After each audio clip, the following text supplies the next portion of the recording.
একটা কথা কখনো ভেবেছেন, আমরা মানুষ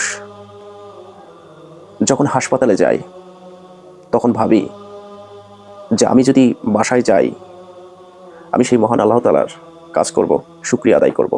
কারণ সুস্থতা যে এত সুন্দর একটা নিয়ামত, তখন আমরা ঠিকই বুঝি। কিন্তু যখনই বের হয়ে আসি তখন সেই আগের অবস্থায় ফিরে যাই। দ্বিতীয়ত, যখন আমরা জেলখানায় যাই তখন ভাবি যদি এই জেল থেকে বের হয়ে যাই, আমি আর কখনো ভুল কাজ করব না, আমি কখনো অপরাধ করব না, আমি কখনো অন্যায় করব না, আমি কখনো কারো ক্ষতি করার চেষ্টাও করব না। কিন্তু যখনই ওই জেলখানা থেকে বের হয়ে আসি তখন ওই সেই আর সেই ব্যক্তিত্ব আবার অপরাধ এবং ক্রাইম রাজ্যে ডুবে যায়। তৃতীয়ত, যখন কবরস্থানে যাই, কোনো ব্যক্তিকে কবরস্থ করি, ওই সময় অনেক মনের ভিতরে অনুতপ্ত হই, অনেক চিন্তা ভাবনা করি যে আমাকে পরিবর্তন হতে হবে, আমাকে চেঞ্জ করতে হবে, আমি একজন আল্লাহ ব্যক্তিতে পরিণত হব।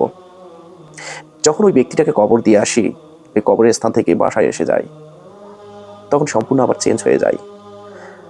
কি নামাজ বন্দেগী করবো, কি আল্লাহর ইবাদত করবে, মনে মনে ভাবি যে আমার তো অনেক সময় আছে, পরে করব।